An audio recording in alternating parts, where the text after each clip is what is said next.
Nature et Connexion. Bonjour à toutes et à tous et bienvenue dans ce nouvel épisode de Nature et Connexion. Aujourd'hui, je suis avec Bernard Joseph. Bonjour Bernard. Bonjour Justine. Alors Bernard, toi tu as créé une association qui s'appelle Permasens et tu y exerces la fonction de régénérateur de liens, on peut dire ça comme ça. Tu es formé à plusieurs outils comme l'intelligence collective, la gouvernance partagée et tu as vraiment à cœur de recréer du lien parmi les humains surtout, et des humains vers la nature. Est-ce que tu peux un peu nous en dire plus avec tes propres mots et nous expliquer un peu ton parcours pour arriver jusqu'à la création de Permasens? Et ça va nous introduire après le sujet d'aujourd'hui qui sera vraiment sur la régénération de la culture et du lien humain justement. Merci Justine. Oui, mon parcours il était typique dans sa première partie, mais il est devenu un peu atypique après. J'ai commencé je suis passé quand même par une école un peu alternative, l'école de Crolly, et puis après j'ai fait des études en école de commerce à Solvay. Et donc là, je me suis lancé d'abord 4 années aux États-Unis dans les entreprises, et puis je suis revenu en Belgique et j'ai travaillé dans des différentes entreprises en Belgique pendant un certain temps. Et alors, au début, j'avais pas vraiment la conscience parce que c'est pas le type d'enseignement où on nous ouvre sur la connexion justement à la nature, etc., ni aux autres. On nous ouvre plutôt sur comment être plus fort que son voisin, aller plus vite, être meilleur, et si possible le rabaisser un petit peu, comme ça on peut se faire un peu plus de place. Et aujourd'hui, dans les écoles de commerce, c'est toujours la même chose. Je sais bien parce que ma fille est passée par là. En fait, rien n'a changé en 30 ans et le vivant est complètement ignoré. Ouais. Il est ignoré d'ailleurs pas uniquement des écoles de commerce, mais des autres types d'enseignements académiques conventionnels. On n'en parle pas beaucoup. Oui, des entreprises aussi par la suite. Oui, dans les entreprises non plus, mais en fait ça on aura l'occasion d'en parler plus tard, mais c'est le système qui fonctionne comme ça. Alors donc pour mon parcours en fait, je suis en fait ce qui m'a éveillé au vivant, je dirais, c'est la première transition que j'ai faite en passant de travailleur en entreprise, à un bureau principalement. J'ai changé complètement de fonction et j'ai décidé de me lancer dans le coaching en entreprise, le coaching sportif, basé sur la course à pied. Parce que j'avais l'impression d'abord. Je faisais du sport moi-même, j'ai l'impression que les gens étaient de moins en moins bonne santé et du coup, je me suis demandé pourquoi, et ça a un impact évidemment sur leur bien-être et sur leur capacité aussi à travailler dans les meilleures conditions et à être efficace. Et comme c'est l'efficacité, c'est un des critères essentiels pour les entreprises. Je me suis dit, au moins je peux les aider en faisant quelque chose d'utile, c'est-à-dire améliorer leur santé, leur bien-être. Et donc, ce que j'ai fait, c'est que je me suis formé en coach de course à pied. J'étais moi-même coureur, je suis toujours coureur de fond. Et donc, j'ai décidé de mettre ces compétences-là en me formant pour devenir coach, de mettre ces compétences-là à disposition des entreprises. Et donc, ça a été un premier contact avec le vivant, c'est-à-dire avec mon corps. Et de là, petit à petit, je me suis rendu compte des choses qui me faisaient du bien, qui augmentaient aussi mes performances dans les courses auxquelles je participais. Et puis je me suis petit à petit intéressé évidemment à la nourriture, parce qu'on est conçu, on est fabriqué de ce qu'on mange. Un gros sujet. Voilà. You are what you eat. Oui. Donc je me suis intéressé à la nourriture et de par les formations que je suivais qui étaient un peu atypiques aussi, enfin qui n'étaient pas des formations très conventionnelles comme on pourrait avoir dans les différentes universités et autres lieu de formation traditionnel. Donc, ça m'a ouvert à la permaculture ou en tout cas la nourriture organique, biologique. Et c'est par là que j'ai commencé à me poser des questions sur d'où venait la nourriture. D'abord, quelle nourriture me faisait le plus de bien, c'est-à-dire me permettait de dépasser mes limites, enfin de repousser mes limites et de courir plus vite. J'étais toujours un peu dans cette ambiance-là. Et donc en testant différentes choses, je me suis rendu compte que la nourriture avait un impact assez important sur mes performances physiques et aussi mentales. Parce que je constatais aussi que quand je mangeais de manière équilibrée, saine, etc., de la nourriture de qualité, mon esprit était plus clair et que j'étais aussi plus performant au niveau cognitif. Et donc, c'est ça qui m'a petit à petit amené vers la permaculture, c'est-à-dire l'étude des sols, etc. La permaculture, comme la plupart des gens la connaissent aujourd'hui. C'est-à-dire quelque chose qui est lié à la nourriture, qui est lié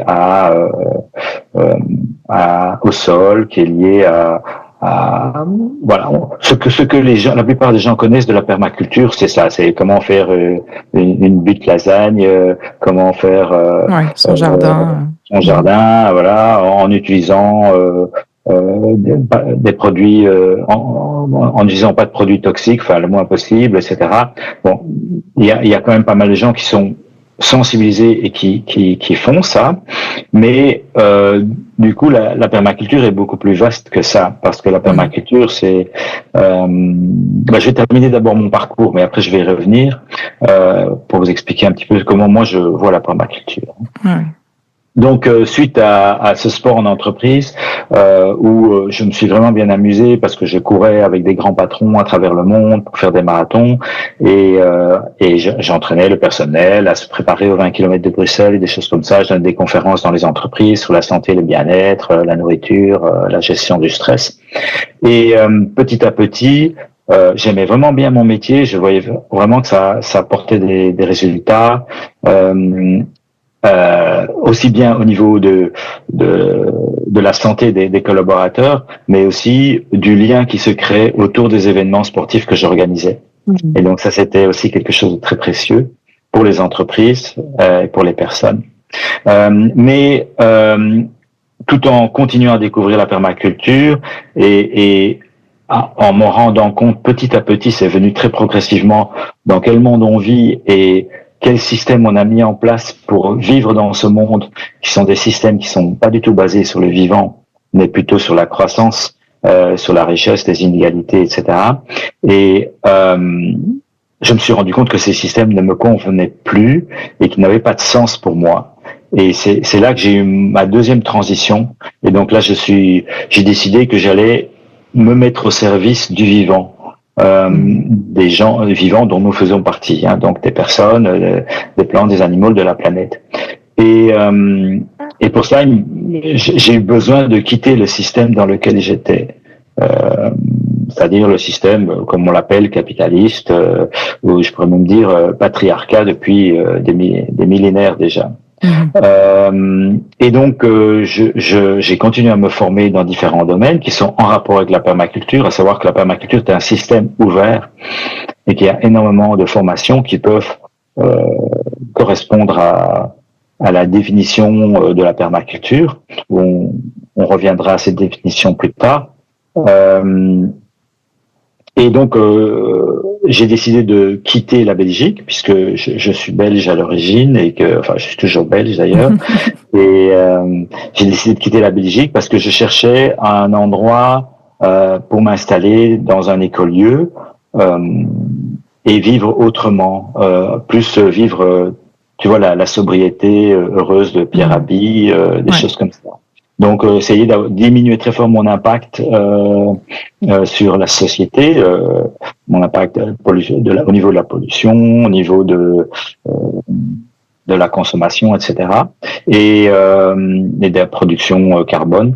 Et donc, Je me suis installé en France parce que en Belgique, j'ai pas trouvé de lieu qui correspondait au budget que j'avais et donc j'ai atterri en Dordogne dans un écolieu où j'ai construit moi-même pendant 3 ans avec de l'aide de corps de métier et de personnes une maison bioclimatique autonome en énergie et en eau. Et donc ça m'a pris quelques années. Et c'est une maison en bois qui est ronde et qui est très jolie. Et je l'aime beaucoup. Et pendant un temps, pendant la construction, je me suis installé dans une roulotte que j'avais amenée sur le terrain. Et voilà. Donc j'ai construit cette maison avec d'autres personnes. Et d'ailleurs cette maison qui a fait l'objet d'un design, d'une toile de conception dont on parlera plus tard. Et donc là, je me suis rendu compte que en changeant de mode de vie, en peu de temps, j'ai réduit mon impact sur la planète de 80%. Donc j'ai divisé par 5 l'impact que j'avais au niveau de ma consommation, parce que en gros la pollution qu'on génère elle est proportionnelle à la consommation que l'on fait, c'est-à-dire c'est des choses qu'on achète et bien plus on achète de choses, bien plus on pollue. Voilà. Donc l'idée c'est et en fait on se rend compte, enfin moi je me suis rendu compte que je vivais à un moment donné dans une maison quand les enfants sont partis, on vivait à 2 dans une maison qui était une maison pour beaucoup plus de personnes que ça. C'était inutile de rester dans une maison aussi grande qui d'ailleurs datant d'une certaine époque était pas bien isolée. Oui, c'est souvent le cas. Voilà, et qui voilà dont les énergies étaient pas du tout adaptées à ce qu'elles devraient être aujourd'hui sur la planète. Et donc, en allant en Dordogne et en m'installant dans cette maison-là et en changeant de métier aussi, eh bien, j'ai réduit très fortement mon impact sur la planète. On sait qu'aujourd'hui, on consomme plus de 2 planètes, toute la civilisation, mais c'est principalement les Occidentaux, parce que c'est pas les Africains, ils consomment pas grand-chose, et les autres peuples qui sont dans d'autres régions moins développées. Enfin, en fait, pour moi, elles sont pas moins développées, mais elles sont appelées comme ça. Voilà, mais pour moi, ils sont plus développés, ils sont plus avancés. C'est nous qui avons régressé, en fait, quelque part, au niveau de notre conscience. De l'utilisation des ressources, mais en fait on consomme 2,2 ou même peut-être plus terre par an. On sait très bien qu'à un moment donné, on n'aura plus de ressources. Déjà, les indicateurs nous montrent que on a déjà dépassé 6 indicateurs sur 9 essentiels au niveau de la planète, avec l'effondrement de la biodiversité, etc. Et donc, évidemment qu'on peut pas continuer comme ça. C'est-à-dire, pour l'instant, c'est comme si on était sous Baxter et que on essaie de garder notre style de vie le plus longtemps possible. Mais en fait, à un moment donné, ça marchera plus. Donc là, je me suis installé là-bas et puis je me suis dit pendant une bonne partie de ma vie, j'ai vécu comme la plupart des Occidentaux, parce que on est une minorité quand même dans le monde, mais j'ai vécu comme la minorité occidentale assez confortablement, même si parmi les gens de mon environnement, j'étais pas celui qui vivait de manière la plus opulente, mais malgré tout, par rapport à l'échelle mondiale, c'était très très luxueux, très confortable.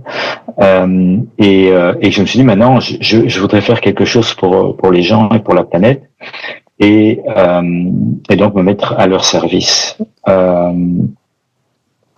Et donc, ce que j'ai fait principalement, c'est me former dans différents domaines. Tu en as cité quelques-uns, intelligence collective, dynamique de groupe, gouvernance participative, etc. Et dans le systémique aussi, je me suis formé. Et donc, l'idée, c'était de transmettre aux personnes une autre vision du monde et une autre manière de faire qui soit plus respectueuse du vivant. Et donc, en fait, qu'est-ce que je fais dans le concret? C'est ou bien principalement j'accompagne des collectifs qui sont en recherche de plus de vivre ensemble, comment fonctionner ensemble, voilà, comment créer un collectif avec sa raison d'être, ses valeurs, comment mettre en place des chartes de fonctionnement, comment mettre en place une gouvernance, comment prendre des décisions, résoudre des conflits, euh, etc. Comment se structurer, s'organiser et dans la joie. Oui, c'est le plus Et important. voilà, pour moi c'est essentiel, effectivement, parce que si c'est pour le faire d'une manière qui n'est pas joyeuse pour chacun et chacune, ben alors je trouve qu'on perd le sens de la vie, parce que euh, si on est sur Terre, bon, on nous fait comprendre qu'on est sur Terre pour essayer d'être gagner le plus d'argent possible et que ça va nous rendre heureux, mais en fait on se rend compte que c'est pas du tout le cas et que l'argent ou les possessions matérielles ne vont pas nous rendre forcément plus heureux. Ça, les études le montrent. Par contre, il y a des tas d'autres valeurs comme l'entraide, comme le jeu même, comme le lien aux autres, le lien à la terre surtout. À la terre, je dirais l'autre partie du vivant que nous, aux animaux, etc. Toutes ces choses-là, en fait, sont génératrices de bonheur et de joie. Euh, donc, je m'occupe d'accompagner des collectifs et je donne quelques formations aussi dans ce domaine-là à différentes personnes qui sont intéressées par la vie en collectif. Et puis, j'accompagne des personnes individuelles vers plus de sens dans leur vie, puisque je peux partager mon expérience. Et en fait, aujourd'hui, quand je regarde où je suis arrivé, ce que je fais aujourd'hui au quotidien, et quand je regarde comment je vivais il y a une vingtaine d'années dans l'entreprise, etc., ben, pour rien au monde, je ne reviendrai en arrière. Non, Tu vois? c'est ça. Donc, Le gain en qualité de vie est quand même oui, énorme, je pense, non? voilà. Donc, je pense que c'est difficile de se rendre compte sans l'avoir essayé. Parce que je pourrais utiliser tous les mots, même bien adaptés, ajustés. Je pense que tant qu'on n'a pas expérimenté ça, on peut pas ressentir. Et il y a moyen de l'expérimenter parce qu'on peut faire des séjours en immersion, parce que il y a des lieux qui accueillent des personnes, des écolieux, il y en a de plus en plus. Et donc, on peut faire l'expérience de vivre un moment proche de la nature, en utilisant, en mangeant une alimentation locale, bio, voilà, non transformée, et aussi en expérimentant ce que c'est, voilà, de se chauffer au bois, au solaire et d'autres choses, et de vivre avec les rythmes des saisons, de la journée, en fonction de la pluie, en fonction du soleil et tout ça. C'est tellement agréable et ressourçant que une fois qu'on a découvert ça, c'est difficile de revenir à quelque chose. Voilà, quand on rentre dans sa maison, on appuie sur un bouton, on met le chauffage en route, on appuie sur un autre, il y a de la lumière, on sait pas d'où ça vient, on sait pas, voilà, on sait juste qu'on a une facture à payer. Alors quand on vit, par exemple, comme moi je vis dans une roulotte ou quelque chose comme ça, il faut aller couper du bois, il faut aller chercher du bois. Quand il n'y a pas beaucoup de soleil, il y a pas beaucoup d'électricité, donc on fait attention à ça. Et du coup, on est forcément plus en contact avec la nature parce que les choses qu'on fait au quotidien, en fait, elles nous ramènent toujours vers la nature, que ce soit la nourriture aussi, je veux dire, prendre soin des plantes, prendre soin des vivants qui nous entourent des végétaux, des animaux et tout ça, ça fait vraiment partie de la vie et c'est comme ça que nos ancêtres ont toujours vécu. Nous, c'est simplement que depuis quelques centaines d'années qu'on vit différemment. Mais il faut pas remonter tellement longtemps. Nos grands-parents, je suis pas tout à fait de la même génération que toi, mais même si on remonte à une ou deux générations au-dessus de toi, déjà ils vivaient assez différemment. Et si on remonte encore une ou deux, voilà, il y avait énormément. beaucoup plus d'agriculteurs, de maraîchers, de tout à petites fait. surfaces, etc. Et Je ça, le vois complètement. bien ici, depuis qu'on a déménagé, on se chauffe au feu de bois, donc c'est déjà une autre relation. Effectivement, on pousse pas sur un bouton pour le chauffage, on doit aller chercher le bois dehors, le mettre dans le poêle, etc., allumer le feu. Et puis là, Oui. on a le chauffe-eau qui est en panne depuis une semaine, donc c'est à l'ancienne quand on fait chauffer de l'eau sur sur le poêle, et puis on se lave avec de l'eau chaude comme ça, on fait la vaisselle comme ça, et voilà, je parlais avec ma grand-mère, il disait, bah nous, c'était comme ça qu'on faisait, Ben, voilà. toute Et notre vie, quoi. bon, moi, je pousse un peu plus à l'extrême, c'est que j'ai pas de salle de bain pour l'instant là où je vis, et donc du coup, je me lave toute l'année dehors. Mhm. Et donc, je récupère le pluie, je me lave là. Il y a un étang juste à côté, et je me lave dans l'étang au savon, et puis un peu de savon, et puis hop, je suis dans l'étang. Et je fais ça en hiver et en été, qu'il fasse chaud ou pas, ou froid, ou qu'il y ait de la glace sur l'étang. Bah, je dois casser la glace Ouais, pour c'est aller ça. dedans. C'est Mais notre ça relation. s'apprend. Oui, c'est notre relation. Et je dirais que c'est un apprentissage aussi, c'est apprendre à dépasser un peu ses limites, ou en tout cas, je dirais, développer ses limites. C'est ce que j'appelle la dose de dérangement utile, ou certains l'appellent sortir de sa zone de confort. Mais c'est en fait, c'est un peu visiter les limites, les bordures, comme on dit en permaculture, visiter nos bordures, qu'elles soient physiques, mentales, émotionnelles, Ouais, etc. ouais. Et c'est la même chose pour les jeunes, par exemple. C'est toutes des limites qui sont la nourriture, qui sont la respiration, qui sont le froid, qui sont tout ça. Ben, ce sont toutes des choses que physiologiquement, quand on est dans sa zone de confort physiologique, ben, on renforce son immunité et on est en meilleure santé. On Mhm. reste en meilleure santé. Donc, ce Ouais, sont des choses que moi j'invite à faire dans mes enseignements et dans tout ce chouette. que je peux partager, par Ouais, exemple. tout à fait. Ouais, d'accord. Et donc, on entend que tu es donc formé à la permaculture, mais pas seulement, ça s'arrête pas effectivement, comme tu disais, à cultiver son jardin. C'est quelque chose de beaucoup plus vaste qui englobe beaucoup plus de choses. À la permaculture que j'appellerais aussi permaculture humaine. Je sais que tu es formé aussi à la régénération culturelle, hein. Tu as parlé de la toile de conception dont on parlera un petit peu plus tard. Oui. Tu es formé aussi au modèle Etchils, au cercle restauratif. Donc il y a quand même pas mal d'outils que tu as dans tes mains. Moi, j'aimerais qu'on parle un petit peu de la régénération culturelle, justement, de cette permaculture humaine. Et avant de commencer plus dans le sujet de la régénération, tu pourrais nous expliquer un peu ce que c'est pour toi la culture, qu'est-ce que ça veut dire avoir une culture? Oui, alors, c'est une très bonne question. Donc dans le mot effectivement permaculture, il y a culture, et la culture, c'est pas uniquement la culture des plantes comme on l'a dit, mais c'est aussi la culture des personnes dont on fait partie.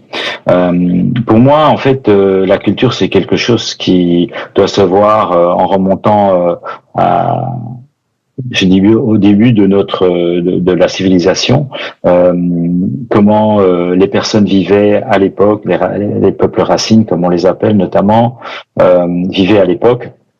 Ils avaient une propre culture qui était propre à leur manière de vivre.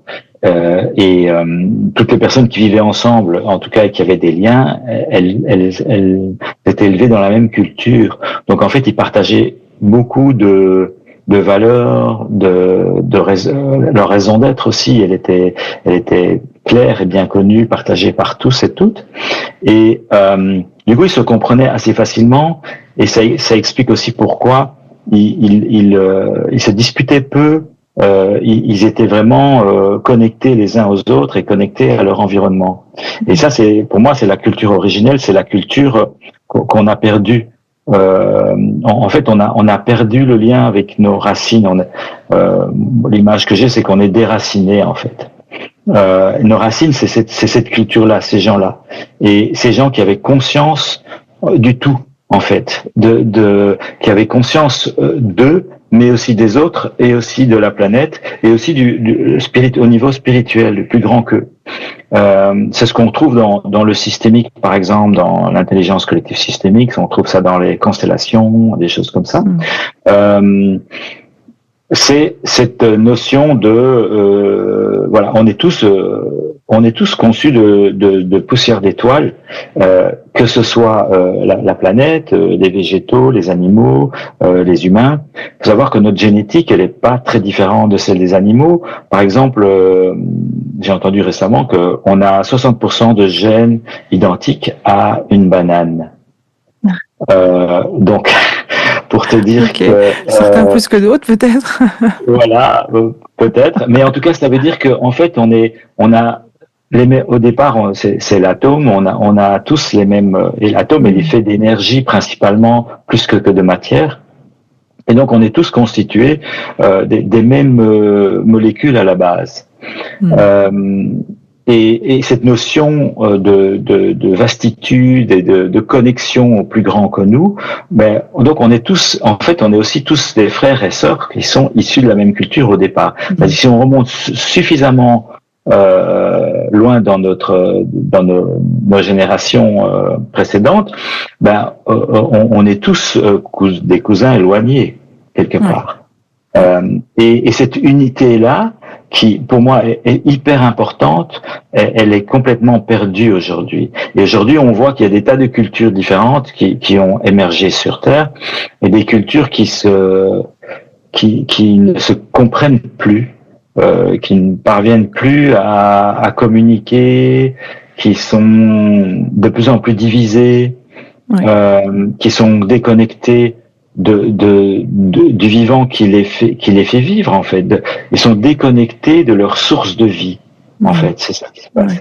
Et l'idée, c'est d'essayer de trouver un moyen pour que, et moi, j'ai été comme ça, un petit peu, à un certain moment.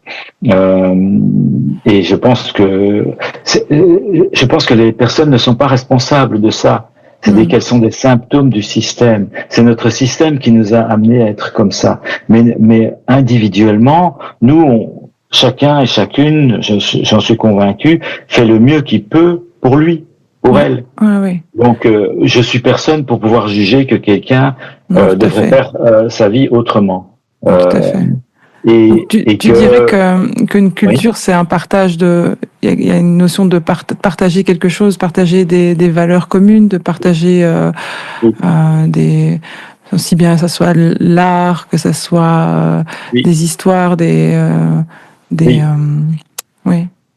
oui, c'est ça. Pour moi, c'est un partage de valeurs communes, un partage de raisons d'être communes, un partage de sens, quoi, en fait, en gros. Et c'est ce sens-là qui a disparu largement dans la société occidentale. On retrouve sur certains continents encore des peuples qui vivent comme avant, comme les premiers hommes sur Terre. Il n'y en a pas beaucoup, mais ça existe, que ce soit en Afrique, que ce soit même en Amérique centrale ou du Sud, que ce soit en Asie, en Australie. En fait, il y a encore des gens qui vivent autrement. Et ce qui est triste, c'est qu'il y en avait beaucoup qui vivaient autrement avant, et que petit à petit, on les a, comment dirais-je, j'ai envie d'utiliser le mot dégénéré, mais bon. Oui, je comprends le terme, quand on leur a anéanti leur culture, en fait. C'est un peu comme ça qu'on domine, c'est en anéantissant, je vais y arriver, la culture qu'on permet de prendre le pouvoir sur un peuple, en fait. C'est ce qui s'est passé quand on voit en Amérique du Nord, c'est comme ça que ça a fonctionné, et partout où il y a eu de la colonisation, c'est comme ça que ça a fonctionné. En séparant les enfants des parents en une ou deux générations, c'est terminé, on a tout perdu, quoi. En imposant nos règles, en pensant que que nous détenons la vérité. Et que c'est comme ça qu'il faut vivre, et que en imposant notre religion, en imposant notre manière de faire, alors qu'on n'a rien compris. notre manière de cultiver aussi. Je sais que les colons, quand ils sont arrivés en Amérique du Nord, ils trouvaient ça très étrange, l'histoire des trois sœurs, là, que les Amérindiens ils cultivaient les maïs, haricots avec le maïs et les courges, et que ça avait vraiment du sens. Et eux, comme ils étaient en mode, voilà, on fait des lignes, on fait de la monoculture intensive, c'est pas comme ça qu'on cultive. Ils ont rien compris, quoi. Et en fait, bon, tu parles de ces dates reculées, mais il faut voir ce qui s'est passé, par exemple, dans le sud de l'Europe. Même si tu prends l'Italie il y a 50 ans, si tu prends l'Espagne et le Portugal il y a 30 ans ou 40 ans, ils n'étaient pas du tout dans la monoculture comme ils le sont aujourd'hui. Ça s'est passé par l'Europe. Et encore une fois, bon, on peut critiquer l'Europe, mais le problème, c'est le système. Et du coup, on a mis en place un système capitaliste qui est basé sur la croissance, et avec la création monétaire. Mais le problème, c'est que ça marche pas. Ça marche pas. Et qu'aujourd'hui, on se rend compte des limites du système. En tout cas, certains commencent à s'en rendre compte, mais il y en a qui, alors, soit qui sont dans le déni, soit qui ont peur de perdre leur confort. Leur soi-disant confort, parce que c'est un confort tout à fait relatif. Pour moi, c'est pas très confortable, justement. Mais donc, je pense que effectivement, pour revenir à la culture, c'est ce qui nous lie à la vie, c'est ce qui nous lie à notre environnement, c'est ce qui nous lie les uns aux autres. Et je pense que si on veut être résilient, si on veut continuer si on veut que les générations futures continuent à vivre sur Terre aussi bien que ce que nos récents ancêtres l'ont fait,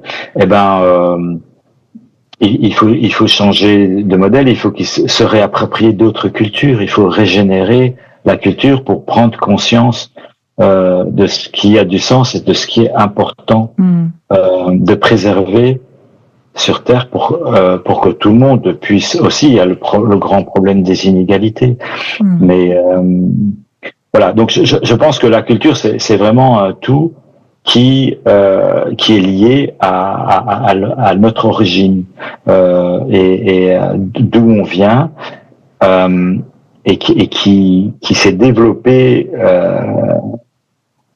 de différentes manières, dans différentes régions, dans différents environnements socioculturels.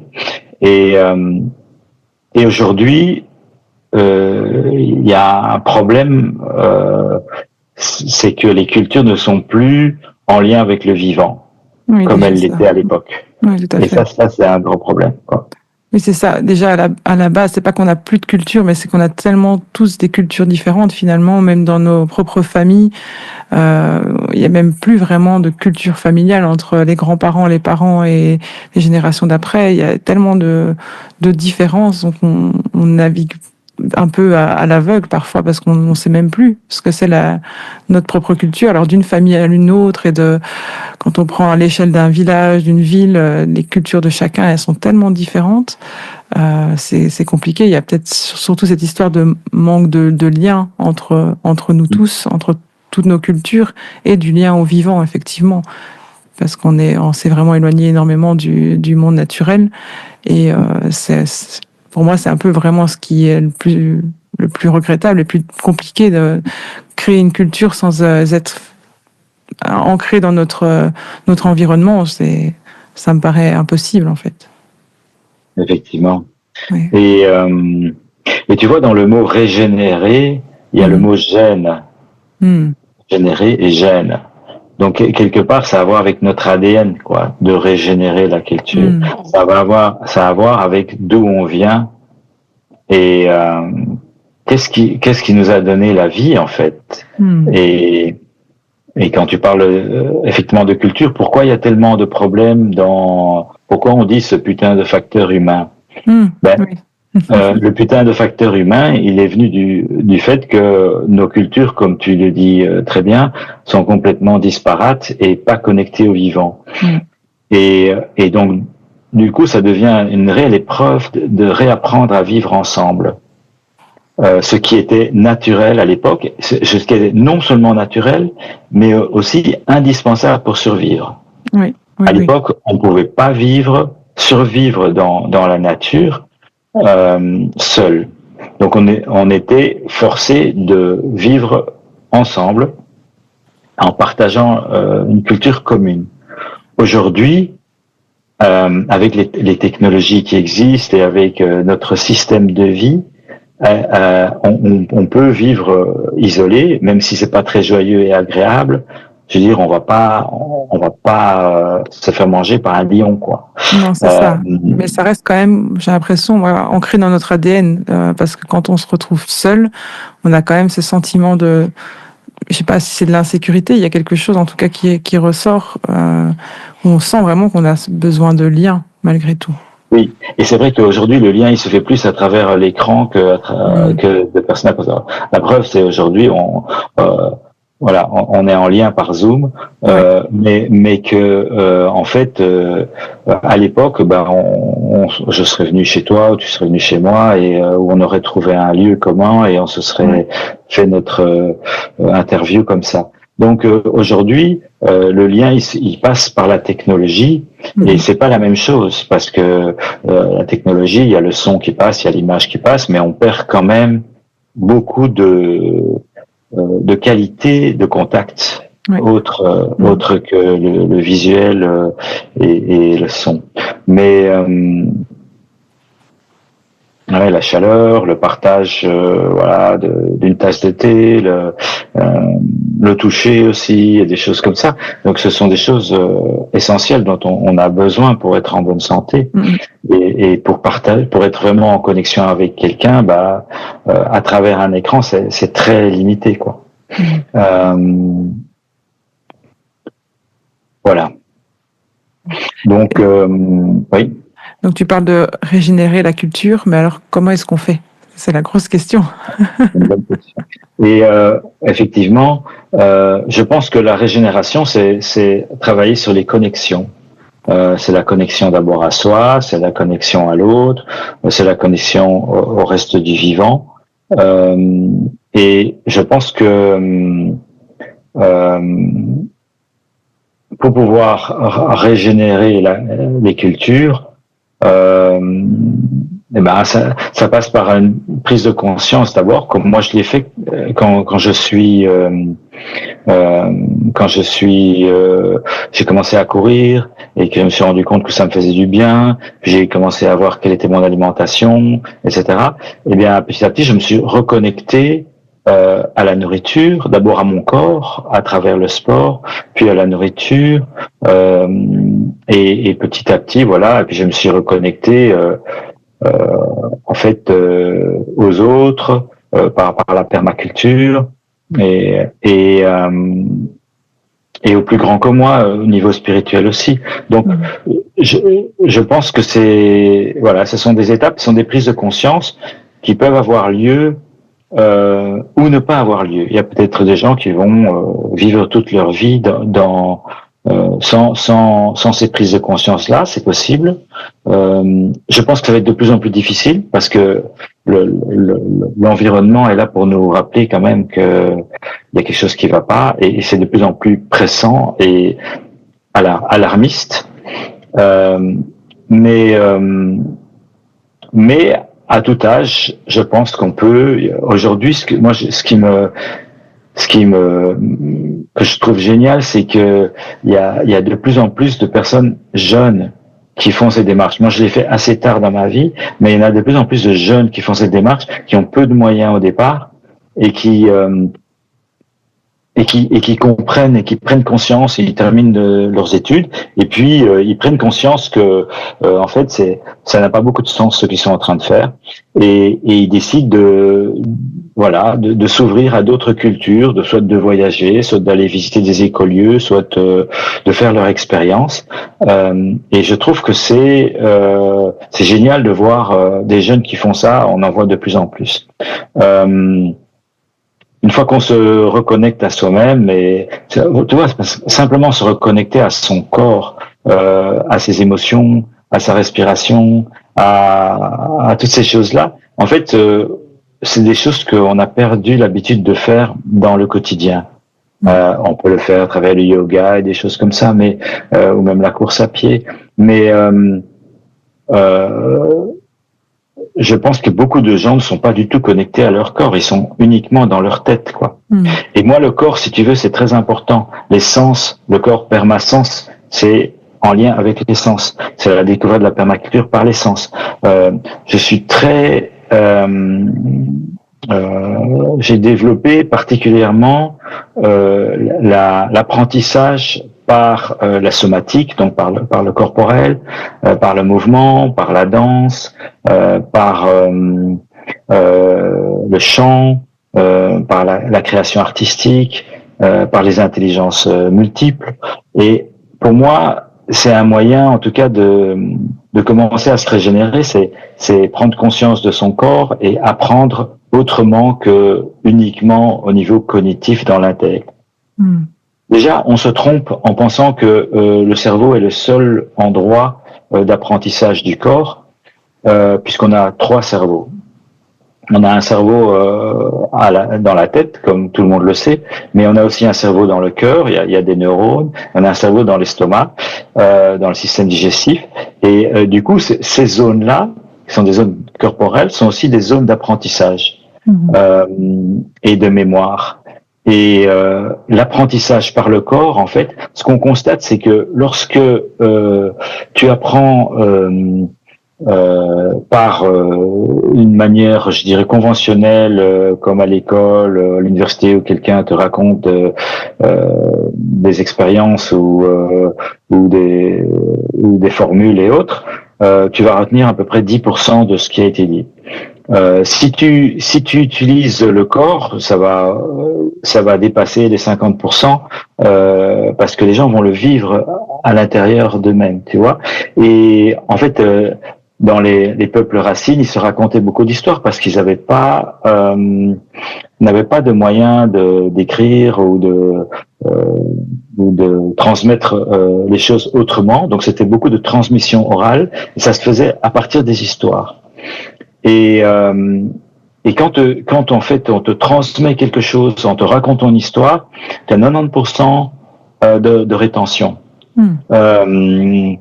Donc je pense que ça démontre que nos ancêtres, en fait, ils avaient un apprentissage complètement différent. Je veux dire, quand on apprenait aux jeunes à chasser, on allait chasser avec eux et on leur expliquait pas, on leur faisait pas un dessin en leur expliquant comment il fallait aller chasser. On allait chasser avec eux et ils le vivaient par le corps. Aujourd'hui, c'est pas comme à l'école, on t'explique comment il faut faire pour gagner ta vie, pour apprendre un métier, mais on te montre pas le métier dans le corps, quoi.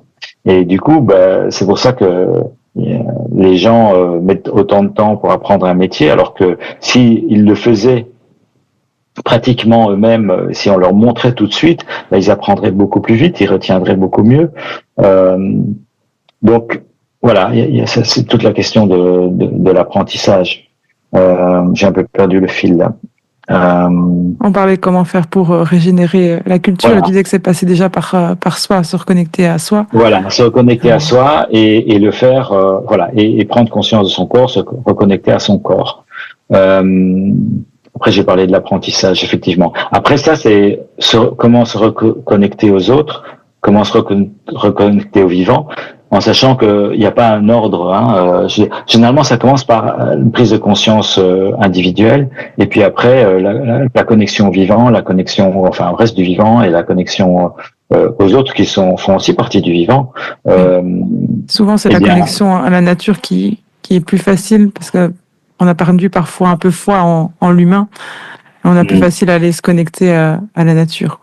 Oui, c'est sans doute plus accessible, effectivement, parce que la nature, on peut heureusement encore la trouver pas très loin, même des villes, et dans les villes, dans les parcs et des choses comme ça. Donc, ce qu'on fait souvent en Etchist, tu sais bien, c'est le seed spot. Aller sur la place médecine, c'est trouver un endroit de nature où on va aller se poser et revenir au même endroit, observer ce qui s'y passe, et soit y aller avec une intention, soit sans intention. Mais ça, c'est d'une manière très facile où, en passant simplement un quart d'heure par jour, on peut se reconnecter au vivant et se reconnecter à soi-même aussi. Donc, il y a effectivement des tas de pratiques, et souvent, ce sont des pratiques qui sont anciennes, quoi, qui sont ancestrales. Parce que nos ancêtres les plus lointains, ils le faisaient automatiquement, ça faisait partie de leur vie. Enfin, ils vivaient dans la nature, donc forcément, ils vivaient en groupe, donc forcément, ils étaient en lien avec les autres et ils étaient en lien avec L'environnement direct. les animaux, oui, avec les animaux, avec les plantes. C'était leur moyen de survivre aussi. Les animaux, les plantes, en fait, ils apprenaient à comprendre le langage. Ils apprenaient le langage des oiseaux parce que les oiseaux, ça leur permettait de leur donner des informations sur l'emplacement des animaux, sur les dangers éventuels qui pouvaient arriver, etc. Ils reconnaissaient les plantes parce que s'ils se trompaient, qu'ils mangeaient la mauvaise plante, ben, ils risquaient de mourir. En fait, très jeunes, les enfants apprenaient des centaines directement des centaines d'espèces, des variétés de plantes, des espèces d'animaux, etc. Et ils étaient obligés de le faire pour survivre, pour ne pas risquer leur vie, et ils transmettaient ça aux autres de manière orale parce que c'était la seule manière où on pouvait transmettre les choses en racontant des histoires de ce qui leur était arrivé. Et raconter des histoires, ce serait chouette qu'on puisse faire ça de nouveau à l'école ou à l'université, raconter plus d'histoires, non? Ah oui, c'est ça. Moi, je me rappelle les meilleurs cours que j'ai eu à l'école, c'était des profs qui racontaient justement des histoires. Ouais. Ouais. Mais c'est la meilleure façon pour passer une information. On aime tous, je pense depuis tout petit, avoir ces histoires. Et je pense qu'il y a quelque chose de très ancien là-dedans aussi. Absolument. Et donc voilà. Dans cette régénération culturelle, tu utilises, parce que je sais que tu es formé avec, tu fais partie de l'équipe internationale de Cultural Emergence, qui était formée par Luby McNamara, et elle utilise le design web, la toile de conception.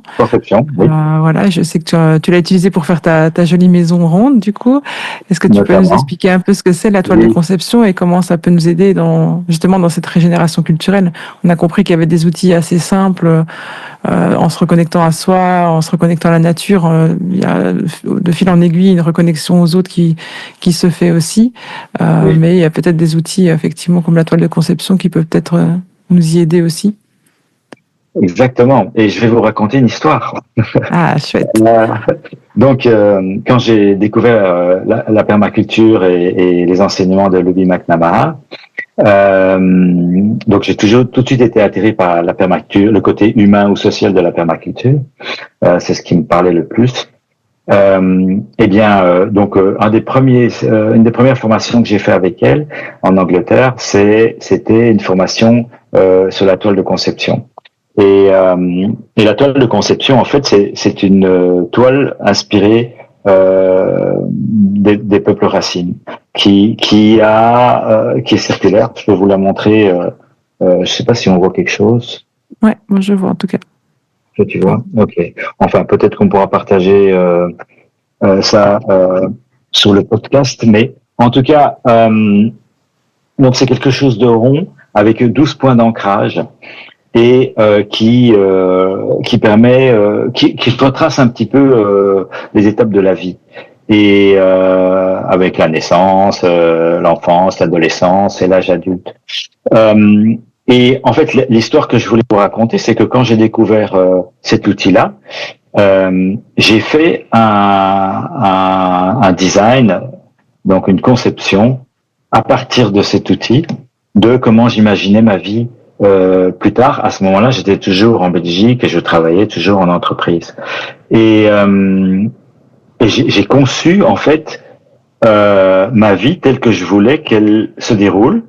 Et quelques années plus tard, et peu de temps après, j'ai enclenché, j'ai suivi ce design et j'ai réalisé tout ce que j'avais fait dessus. Donc, ce que je veux dire, c'est que c'est un outil très puissant pour mettre en œuvre n'importe quel projet humain, en rapport avec l'humain, dans sa vie. Et ça peut même être en rapport avec une maison, puisque j'ai utilisé cet outil-là aussi pour construire ma maison. Donc, tout ce qui touche à l'humain peut être en fait conçu à l'aide de cet outil, en passant par différentes étapes, qui sont des étapes très classiques qu'on retrouve chez tous les peuples racines, que ce soit le rêve du dragon chez les aborigènes d'Australie, que ce soit la roue médecine, que ce soit les Hitchhiks, donc les Amérindiens.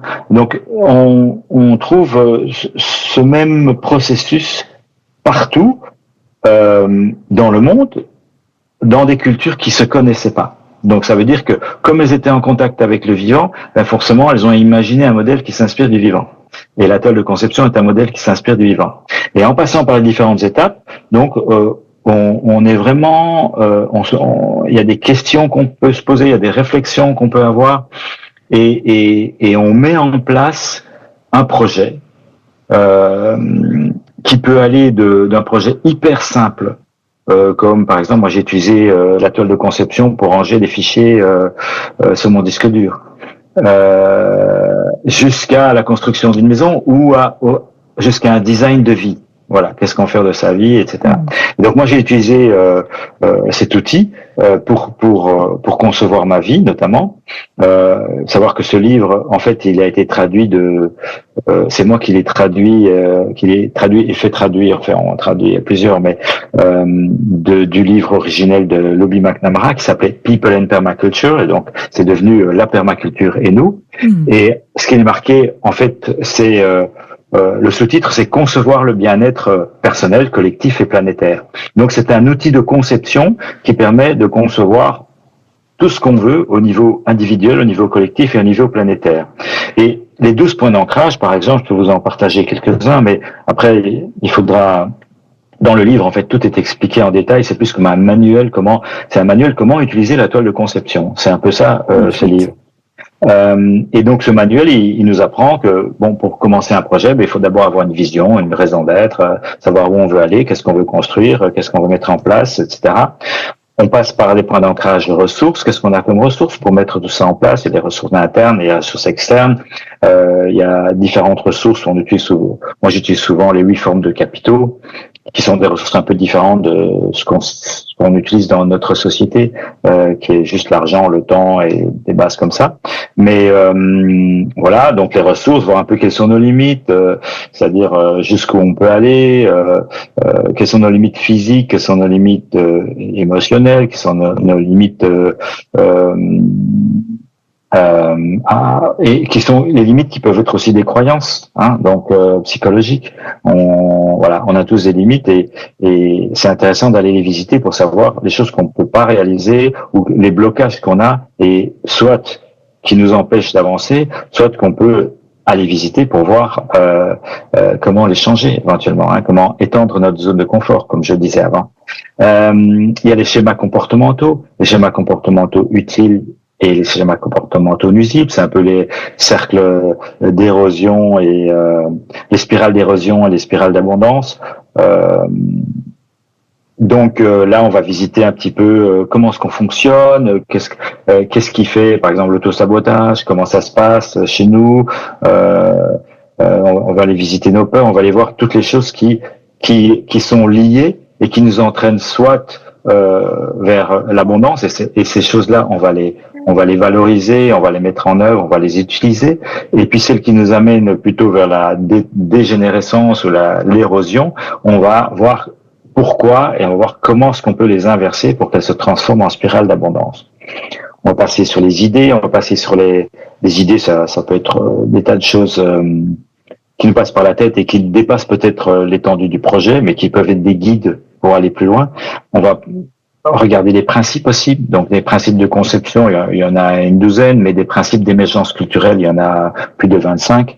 Donc, on va un petit peu voir le projet sous la loupe des principes de conception en permaculture et des principes d'émergence culturelle.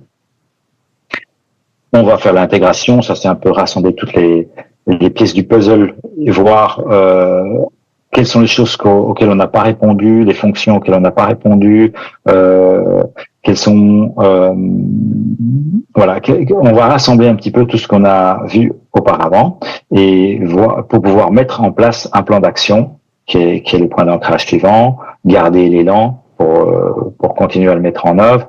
Et puis alors, les trois derniers points d'ancrage qui sont liés à l'âge adulte. C'est gratitude, réflexion et pause. En fait, ils accompagnent le projet tout au long du projet et ils permettent donc de célébrer toutes les réussites, de se célébrer soi-même, de célébrer l'avancée du projet, de célébrer tout ce qu'il y a à célébrer dans la vie.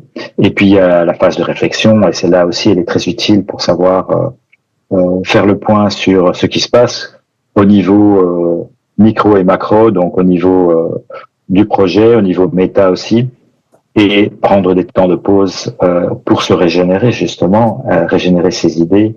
Et voilà. Donc là, j'ai fait un rapide tour de la toile de conception, mais voilà, c'est très très riche. Il y a énormément d'outils qui sont disponibles et des questions qui peuvent être posées à chaque point d'ancrage pour faire avancer les gens et pour pouvoir mettre en place cet outil qui est pour moi un outil un peu magique parce qu'il permet de réaliser des choses qu'on n'aurait pas réalisées si on n'avait pas utilisé l'outil. Ah oui, Donc, pour moi, c'est un peu une baguette magique, quoi. Ouais. Ouais. Tu pourrais nous remontrer l'image du livre? Oui, bien sûr. On voit bien. Alors, j'essaie avec la lumière de mettre un peu de pied. Est-ce que on voit bien comme ça?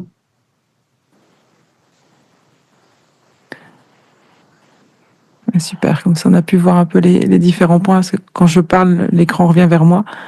Donc Okay. on avait vu qu'un tout petit peu, mais là on a pu D'accord. voir bien là. Ok, super. En tout cas, bon, on peut partager sans doute dans les liens en dessous voilà, plus d'informations sur le livre, notamment. Il est sur ma table de nuit. Très bien. Une bonne Prêt à être lecture. lu. Voilà, ok. Donc, comme ça, j'espère que je t'ai donné un peu l'eau à la bouche, quoi. Oui, ça fait un moment que j'en ai entendu parler de via Cultural Emergence, et donc voilà. Ouais. Maintenant il est sur ma table de nuit et il n'a plus qu'à le lire. Génial. Et pour terminer tout doucement, parce que je pense qu'on aura encore plein d'autres choses à dire, de sujets et tout. Je crois que ça pourrait être infini. Il y avait un thème que tu voulais, qui tenait à cœur d'aborder aussi, c'était comment prendre soin dans la relation à l'autre, comment prendre soin de la relation à soi. Voilà, je ne sais pas ce que tu voudrais ajouter. Oui, absolument. Ben, je pense qu'une des bases dans les collectifs, une des valeurs les plus importantes pour moi, c'est l'autoresponsabilité.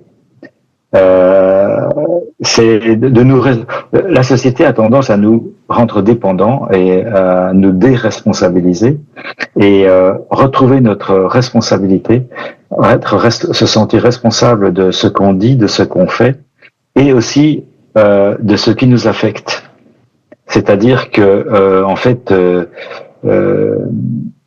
pour trouver une certaine responsabilité complète, il faut aussi inclure l'affectologie. Et l'affectologie, ça part du principe que si je me sens affecté par ce qui se passe autour de moi, la cause de mon affect n'est pas ailleurs qu'en moi.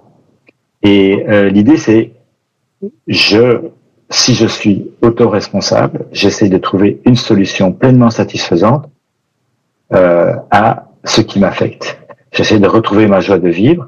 Et si je n'y parviens pas, ben je peux solliciter l'entraide d'autres personnes par le cercle d'empuissancement, par exemple, où on utilise l'intelligence collective du groupe pour trouver des solutions pleinement satisfaisantes à des affects qui nous concernent et pour lesquels, individuellement, on n'a pas trouvé de solution. Donc, ça, c'est pour moi un des points essentiels de la vie en collectif.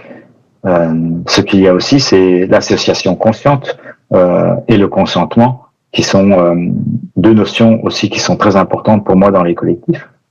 Pour l'association consciente, ben, c'est simplement imaginer. Et l'association consciente, c'est un peu une contraction de la toile de conception. C'est-à-dire qu'il y a des étapes qu'on retrouve et qui sont un peu les mêmes, qui sont par exemple quand on s'associe, ben, ça peut être s'associer même par exemple dans l'interview qu'on est en train de faire. Ben, il y aurait 4 étapes qui sont la première étape, c'est qu'on précise nos intentions. Donc, toi, tu précises l'intention pour laquelle tu m'interviews. Moi, je précise l'intention pour laquelle j'ai répondu à ton interview. On donne les conditions, combien de temps va durer l'interview, où elle va, quand elle va, à quelle date elle va se produire, etc. Puis on vit l'interaction, on vit l'interview comme on le fait maintenant, et puis après on termine par une moisson. Et ça veut dire que on partage ensemble comment ça s'est passé pour moi. Qu'est-ce qui a été facile, qu'est-ce qui a été difficile, qu'est-ce que j'ai aimé, qu'est-ce que j'ai appris, etc. Et de s'associer entre deux individus en respectant ces 4 étapes, c'est très confortable parce que ça permet justement de ne pas se lancer dans des choses où les intentions ne sont pas partagées. Donc, à ce moment-là, on aurait des cultures différentes, tu vois. En fait, qu'est-ce qu'on fait dans une association consciente? On essaye d'avoir la même culture sur quelque chose qui va se produire entre nous. Et donc, du coup, c'est pour ça qu'on passe par ces 4 étapes. Donc l'intention est très importante, les conditions aussi, parce que si toi tu pensais que l'interview allait durer 2 heures et moi 1 heure, eh ben on n'était pas d'accord sur les conditions, ça aurait pu poser un problème, tu vois. Puis on vit l'interaction et la fin de l'interaction, c'est ce qu'on va faire ensemble, peut-être pas en ligne parce que ça va prendre trop de temps, mais moi, ce que j'aurais envie, c'est qu'on partage un moment ensemble en disant, voilà, comment c'est passé pour toi, l'interview, comment c'est passé pour moi, qu'est-ce qui a été dur, qu'est-ce qui a été facile, qu'est-ce que j'ai appris, etc. Et là, ça permet, en fait, c'est le point d'ancrage réflexion dans la toile de conception. Le premier étant la vision, et la vision pour les intentions, et pour les conditions, ça pourrait être les ressources, les limites, voilà. Et donc, dans la moisson, on va faire ça, et du coup, ça va nous permettre de sentir si on est resté dans notre intention, est-ce qu'on a bien respecté les conditions, est-ce que ça s'est bien passé, et si ça devait se reproduire, qu'est-ce qu'on ferait différemment, qu'est-ce qu'on a appris de ça, etc. Tu vois, ça c'est les 4 étapes de l'association consciente. Et de là, je parlerai du consentement, qui est aussi une notion très importante pour dans les collectifs, c'est de se mettre dans une position, est-ce que on est en train de servir ou de se servir? Et on peut le faire de 2 manières, hein, activement et passivement. C'est la roue du consentement. Et c'est important parce que souvent, on est dans une interaction et on ne sait pas si on sert ou on se sert. Une fois que les positions de servir et se servir sont claires, c'est beaucoup plus agréable d'interagir parce que on sait si on aide quelqu'un ou si on se fait aider par quelqu'un. Mais si c'est confus, ça peut produire de l'inconfort parce que on ne sait pas ce que l'autre attend et du coup on ne sait pas comment répondre à des attentes qui ne sont pas claires et du coup on ne sait pas si on sert ou on se sert et on peut faire les deux, mais autant se mettre d'accord à l'avance, savoir comment est-ce qu'on va fonctionner ensemble. Il y a des moments où on sert, il y a des moments où on se sert et c'est bien normal. J'ai l'impression que ça résume beaucoup la communication entre humains, que ce soit dans le couple, dans l'amitié, qu'on est, voilà, on est chacun avec notre propre façon de penser et ça a l'air tellement clair pour nous et en fait pour la personne en face ça l'est pas du tout et on a tendance à oublier de pouvoir préciser justement tout ça. Exactement. Et donc voilà, ce sont quelques notions. Tout ce qui est systémique aussi m'intéresse beaucoup. Le systémique, c'est quelque chose qui est plus dans le domaine de l'énergétique. Savoir que le systémique, ça fait que comme on est tous reliés de quelque part de par notre origine et par du plus grand que nous, de l'énergie qu'on ne voit pas, qui n'est pas tactile. Donc parfois on l'oublie, mais ça veut dire que tout ce que on fait dans notre vie peut avoir un impact sur tout le reste. Donc et évidemment que c'est pas quelque chose qui apparaît d'une manière claire à nos yeux, c'est implicite. Mais en tout cas, ça c'est scientifiquement démontré que quelque chose qui pouvait se passer de ce côté-ci de la planète, une personne qui pose un acte, va avoir des répercussions de l'autre côté de la planète dans un environnement complètement différent. Et le systémique, c'est aussi quelque chose qu'il faut prendre en considération dans nos relations et dans nos relations entre nous, mais aussi dans nos relations avec le vivant, avec le reste du vivant, je vais dire plutôt. Donc ça c'est quelque chose voilà qui me tient à cœur aujourd'hui et qui aide les collectifs puisque je fais de la constellation systémique de projets, c'est-à-dire que comme les constellations familiales, mais j'utilise d'autres représentants dans la constellation qui sont qui peuvent être des valeurs, qui peuvent être une raison d'être, qui peuvent être une équipe, qui peuvent être une personne aussi, des blocages, etc. Et souvent dans les constellations systémiques, ça fait apparaître des tas de choses et ça fait changer le système, quoi. Si on change le système à un endroit, il va changer à un autre. Donc ça, c'est un peu un espoir que j'ai pour l'avenir. C'est nous, en changeant le système, toi dans ce que tu fais, moi dans ce que je fais, eh ben on produit quelque chose qui va avoir un impact sur d'autres choses. Et on peut même pas imaginer l'ampleur de ce qu'on peut produire. Ça peut être immense, quoi.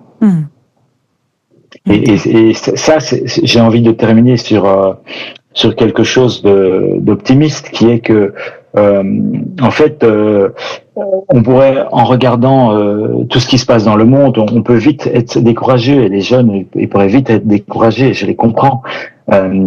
Mais ce qu'il faut se dire, c'est qu'il y a des choses impalpables, au niveau énergétique, qu'on ne perçoit pas, mais qui produisent. Quand on pose un acte, quel qu'il soit, mais un acte qui a du sens évidemment, eh ben, on fait bouger le système. Et si on est plus on est nombreux à poser des actes qui ont du sens, plus on a de chances de faire bouger le système. Et c'est ça doit être ça notre guide et notre enthousiasme dans la vie, c'est de poser des actes qui vont faire bouger le système, quoi. Ouais. Oui, il faut absolument. Je pense qu'on est arrivé à un point où on n'a plus d'autre choix. Il faut vraiment recréer quelque chose. Je pense que chacun le ressent.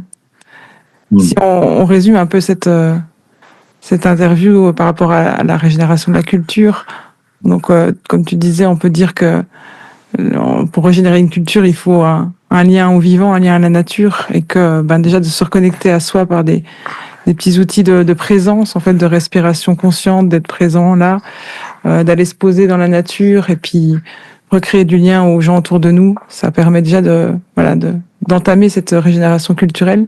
Et puis après, il y a toutes sortes d'outils. J'entends tout ce que tu pratiques, que ça soit de la toile de conception, à la gouvernance, à la création de collectifs, et à tous ces outils qui permettent après de créer, de faire que cette culture fonctionne. Parce que c'est pas le tout de recréer la culture, de créer des collectifs, mais après il faut que ça fonctionne. Et donc il y a énormément d'outils qui sont disponibles pour recréer ce lien et cette communication finalement qu'on a perdu, alors que c'était peut-être à la base quelque chose de tellement simple qu'on revoit peut-être dans des peuples autochtones qui sont encore qui vivent encore connectés à la nature et à eux-mêmes, où ils sont pas conscients eux-mêmes des outils en fait qu'ils utilisent peut-être. Non, absolument. Ils sont pas conscients et ils le font de manière naturelle. Ouais. Ouais. Et ce que je veux dire, c'est que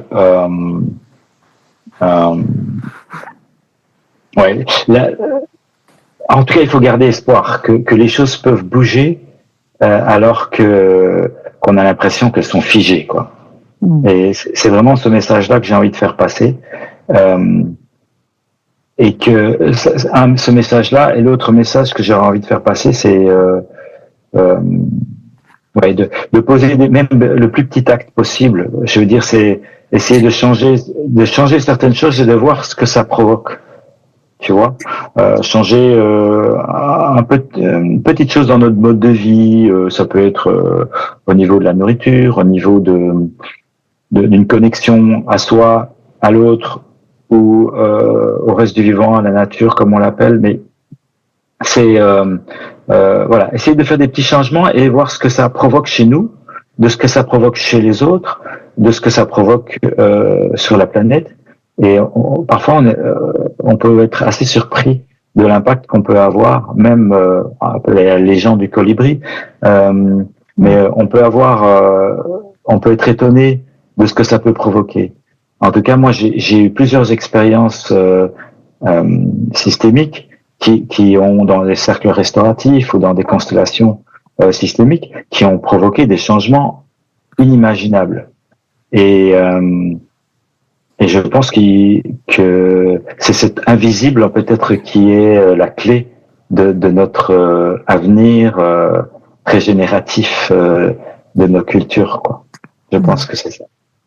C'est ça, un tout petit pas, on le voit comme pour toi, un tout petit pas au départ de coach pour la course t'a amené Exactement. à construire une maison ronde en Dordogne et à créer Exactement. toute une association sur la permaculture et la permaculture humaine. Donc, Ouais. ouais. Si on m'avait dit ça avant que j'ai commencé mes transitions, j'y aurais jamais cru. Et du coup, les choses se sont enchaînées et sont devenues tellement logiques et évidentes. Et je pense que si moi je suis parvenu à le faire, n'importe qui peut arriver à le faire. Voilà. Super. Pour terminer, est-ce que tu peux, c'est la question voilà, qui revient à chaque interview, est-ce que tu pourrais nous partager un moment un peu spécial, un moment particulier que tu as vécu en nature, auquel tu penses, peut-être de maintenant ou d'il y a longtemps, peu importe, que tu as envie de partager? Ouais, j'ai envie de partager un moment qui était assez magique pour moi en nature. Là où je vais courir dans le sud-ouest en France, il y a beaucoup de forêts, donc voilà, je cours assez souvent et je vois de temps en temps des chevreuils et pas mal d'oiseaux aussi, etc. Et à un moment donné où j'ai aperçu deux chevreuils qui étaient à même moins d'une centaine de mètres. Et quand je vois les chevreuils, je m'arrête de courir et je me mets de profil parce qu'en fait, quand je me mets de profil, ils voient moins que je suis un humain. Et en fait, les humains, ils ont l'habitude que ça peut être des dangers, des chasseurs, etc. Donc, ils s'en vont. Et je m'étais mis de profil. Et avec la tête tournée, et je regardais dans leur direction, mais j'avais le regard de la chouette, j'avais vraiment le regard ouvert.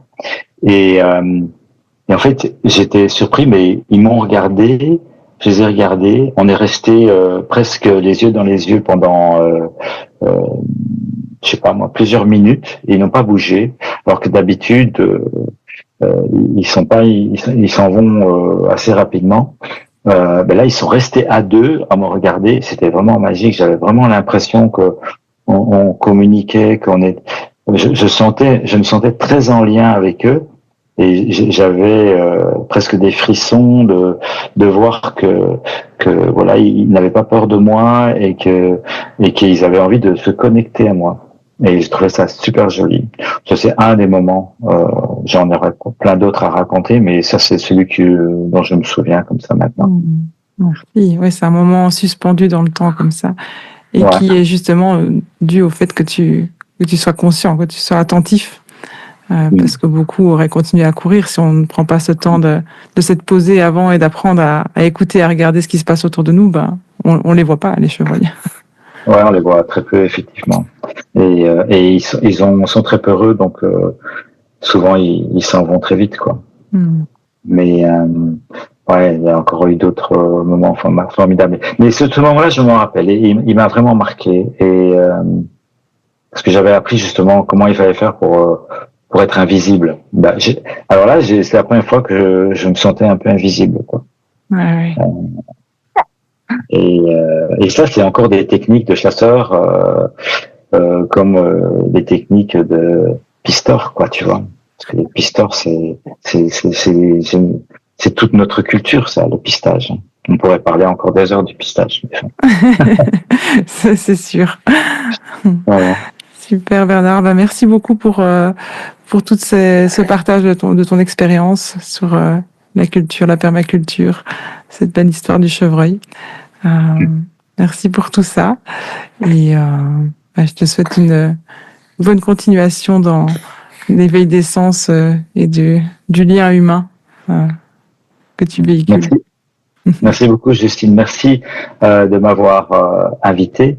Merci d'avoir consacré du temps à cette interview et merci beaucoup pour ce que tu fais pour régénérer aussi le vivant dont nous faisons partie. Avec grand plaisir. Merci beaucoup. Au revoir Bernard. Si cet épisode vous a plu, n'hésitez pas à ajouter un j'aime sous la vidéo, à laisser votre avis, à la partager autour de vous et à vous abonner pour être tenu au courant de la sortie des prochains épisodes. Vous pouvez aussi visiter le site de Graines de Sauvage pour vous inscrire à la newsletter et être tenu informé des activités.